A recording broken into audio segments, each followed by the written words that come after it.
All right, so I am now joined by Jared Abbott. He is a contributor to Jacobin and co author with Elizabeth Henderson of a great piece in the new issue of Jacobin that is titled American Exceptionalism Off the Rails. It's about the sad state of US public transportation, which is what we'll be talking to Jared about today. Jared, good to see you. Hey, how's it going? So, as I mentioned, you wrote a great piece with Elizabeth Henderson talking about public transportation in the US, which we all know is notoriously awful and downright non existent in many parts of the country. And I think, we might be tempted to kind of chalk that up to just underfunding and austerity. But something that you guys point out in your piece is that the US actually pours billions of dollars into transportation, into public transportation. And I want to get into why that doesn't really seem to be bearing out, or why, despite pouring all this money into the public transportation infrastructure, our public transit still sucks. But I want to start with a little bit of the history first. So you guys argue that the roots of America's public transportation are, this ongoing public transportation dysfunction stretches back to at least the 1950s. What set the stage here? Yeah, right. So basically, after World War II, we know there was a huge expansion in suburban construction.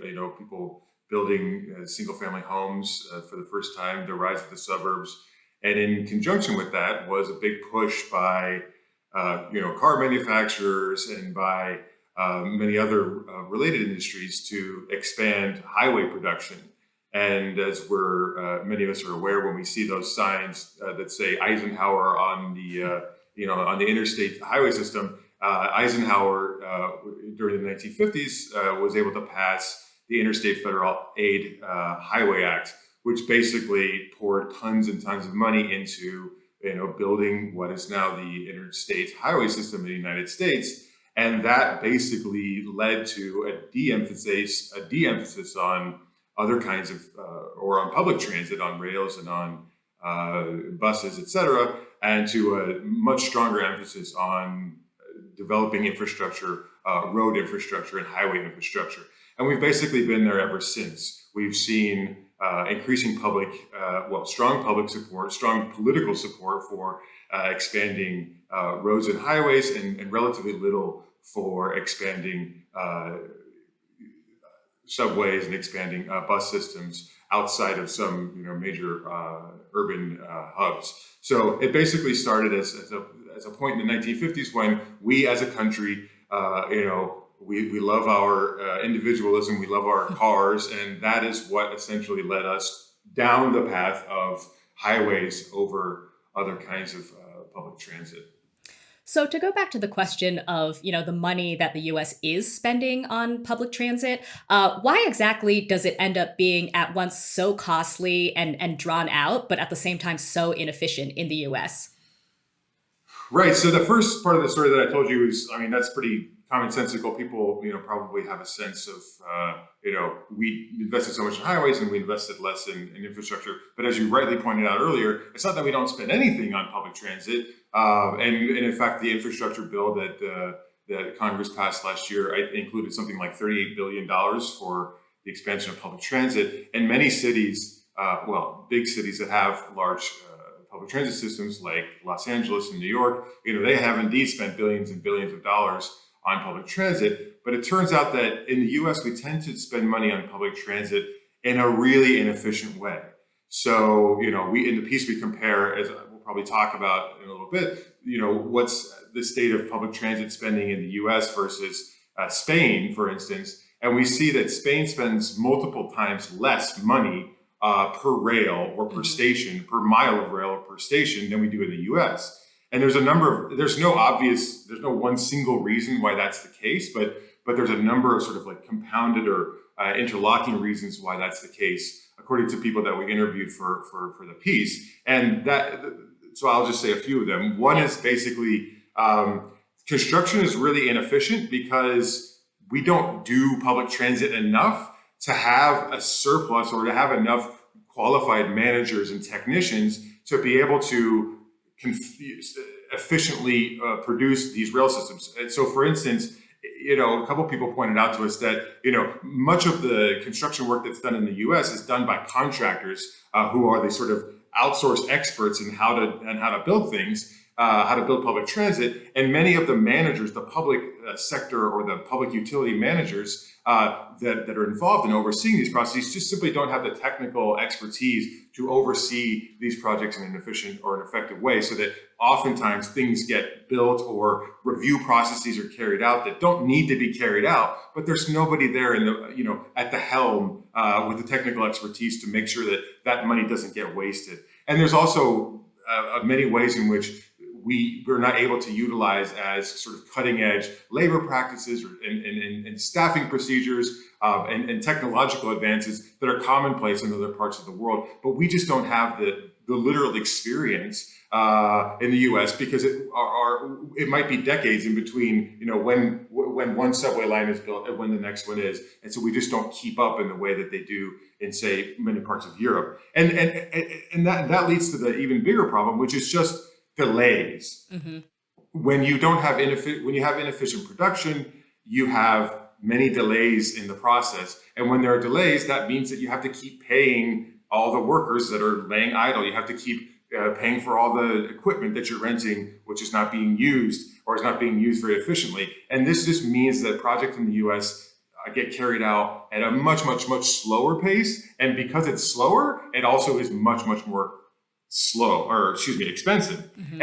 And related to that is this idea that another issue that drives up costs and drives up delays, which is we have a very, very, very decentralized system of making decisions about projects in the US for infrastructure. And so every interested community group, every interested jurisdiction, so there might be many, many different political jurisdictions, towns, municipalities, states involved in a single project. And each of them, in order to get on board with a project, they have to be convinced. And often being convinced means, that we have to increase the cost of the project by saying, well, if you go along with this project, we'll build a couple new schools in your area, or we'll do X or Y thing. Many of those things might be really useful and important, but they do drive up the cost of these projects. And so we have this really, really Baroque decision-making process. We have very, very, very arcane, highly complex oversight mechanisms, which make it easy for people that want to delay a project. Say you're a wealthy community in an area that doesn't want to see a construction project or a train station built in your neighborhood.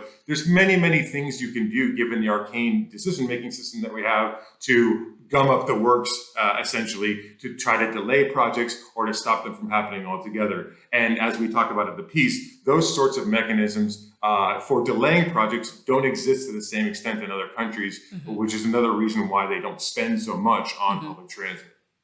Yeah, so you had mentioned specifically Spain as a country that gets way more bang for its buck when it comes to, what it spends on public transit and what the results are. So maybe talk a little bit about what their public transit system looks like, because you guys open your piece with like a great anecdote about how well it runs. And you also mentioned that, citizens really like the public transportation system. So how did Spain achieve their public transit system? Yeah. So basically, in the piece we talk about this woman who was an exchange student, I think in like Erasmus or something like that, who had come from New York and Spain, and she wrote home a couple of weeks after being there, like, oh my God, the subways are so amazing. I haven't seen a single rat. There hasn't been a single delay. It's like, this is glorious. And so just, this one person having experienced both New York and Spain, just, overnight, having first witnessed the system in Spain, sees that it's just, much cleaner, much more efficient. It's just obvious to her. And basically what's happened in Spain, and particularly in the Madrid area, is that there was a huge boom in construction of rails.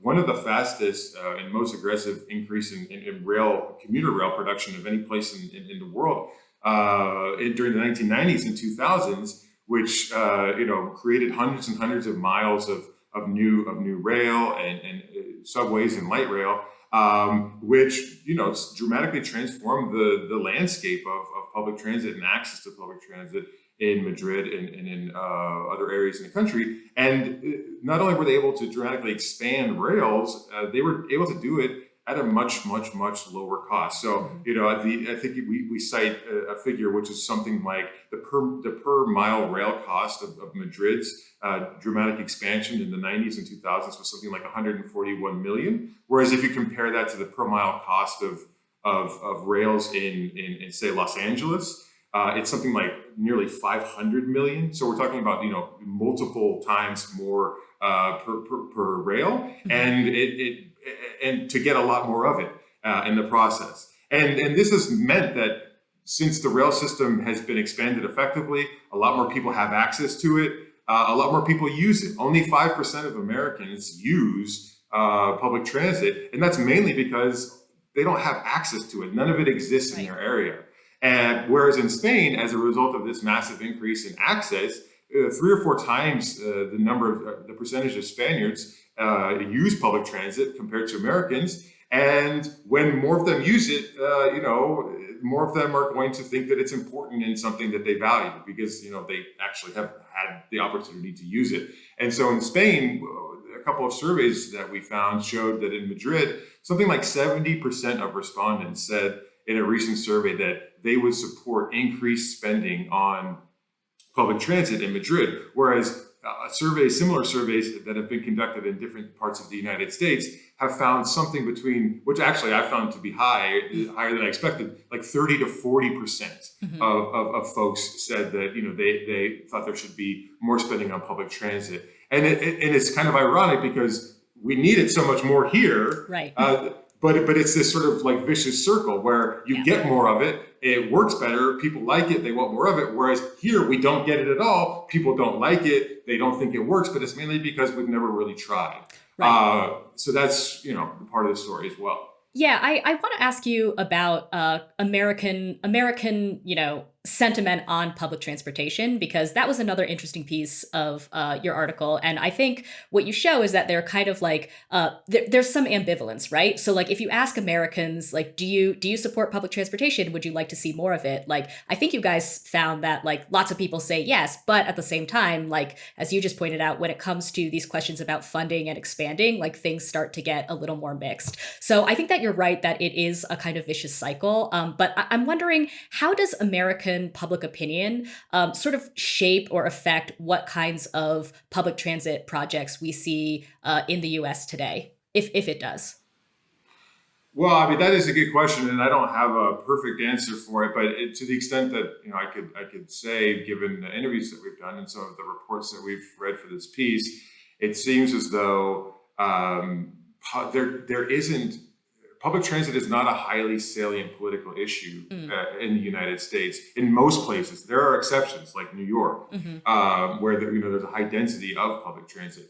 But even in places like New York, it's very uncommon for politicians to make that a centerpiece of their political program. And based on the interviews that we've done, like there's not, like in Bogota, Colombia, for instance, there have been mayors, who have in the recent past, like literally called themselves like, the public transit mayor or something very close to that. Right. It's been a central issue, the expansion of the public transit line. And that's also true in many other cities in different parts of the world. But here, politicians don't want to talk about it because they're really worried that, the projects are going to get delayed, that it's going to be much more expensive than they anticipate, which it always is. And the only thing that the public is going to notice is all the delays, all the increased costs. If people know anything about public transit in New York, they know all the horror stories about the Second Avenue line and how it ended up being like $1 gajillion more than anybody said. And it took Moses' life to get it done. Right.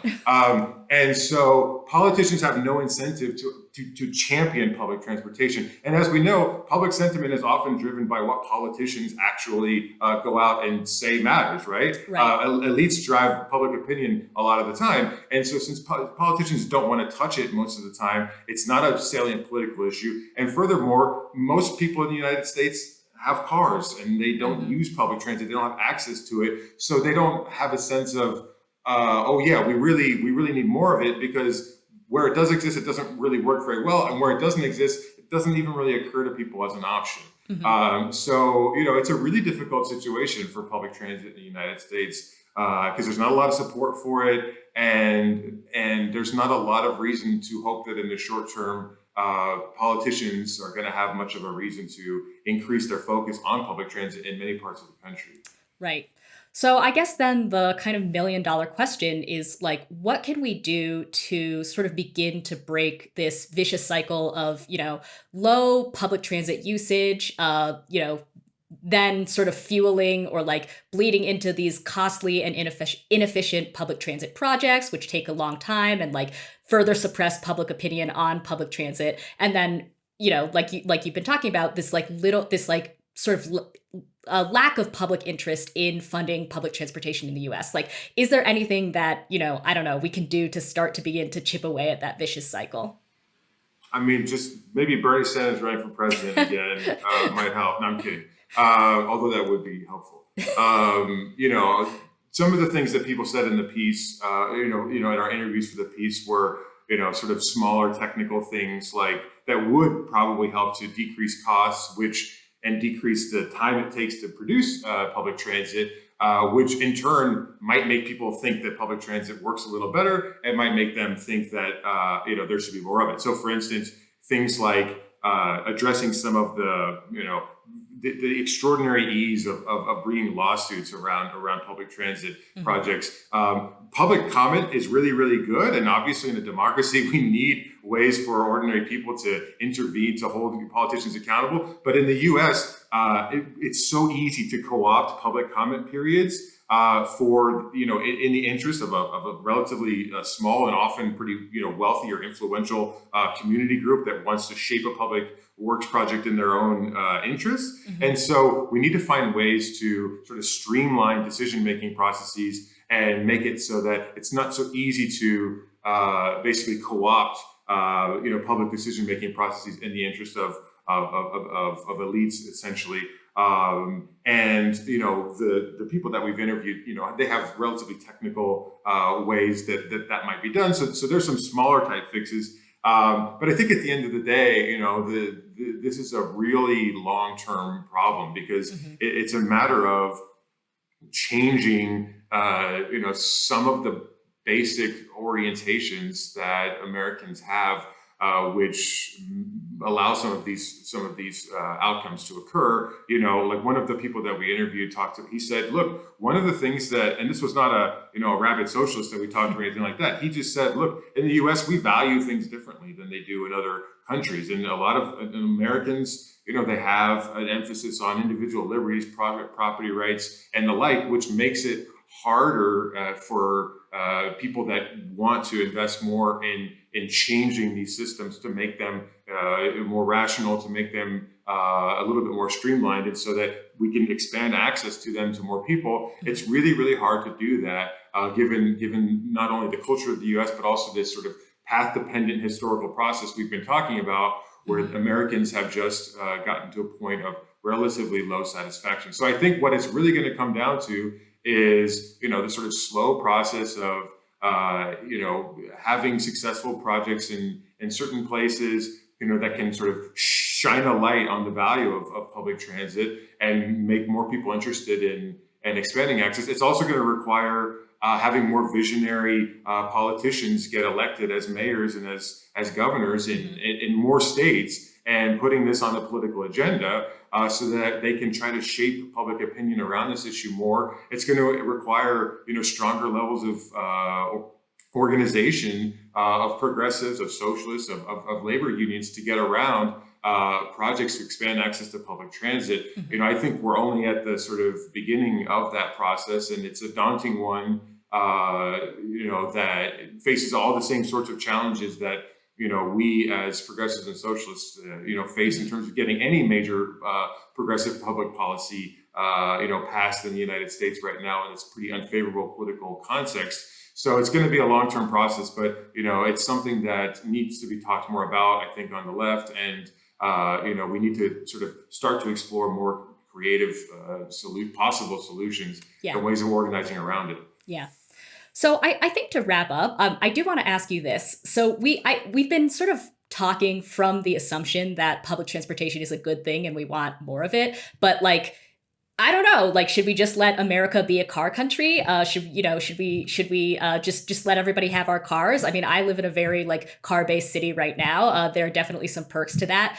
What is good actually about public transportation, or why can't we just be a car country? I mean, look, don't get me wrong. When I got my first car when I was 16, I really liked it too. I liked being able to What just was your go. car, Jared?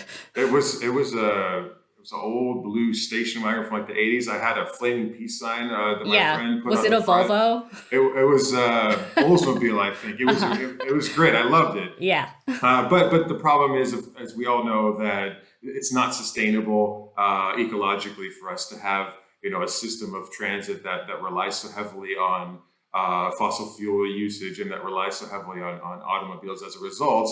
And not only that, many places in the United States, people, they don't have access to, they don't have a car, or if they do, it's expensive to maintain. When it breaks down, they can't get to work. They can't, get the services that they need because there's no alternative to a car in so many different parts of the country, especially where I live in the deep south. This just basically puts an undue additional burden on basically poor and working people that don't just have unlimited access to automobile transportation. That most middle class people just take for granted. That's not the reality for millions of Americans. And as a result, not having strong public transportation access is just another one of the built-in inequalities in our system that disadvantages poor and working people. You didn't even mention high gas prices. I don't know what they're like where you're living, but Oh my God! Of course, yes. Put it on the pile. yeah. All right. Well, again, Jared Abbott is a contributor to Jacobin. His latest article is American Exceptionalism Off the Rails. That's in the new issue of Jacobin, and we will link that below. Jared, good to see you, and thanks for your time. Okay, thanks so much. I appreciate it. If you like this video from The Jacobin Show, please hit like and subscribe and share with your friends. Thanks.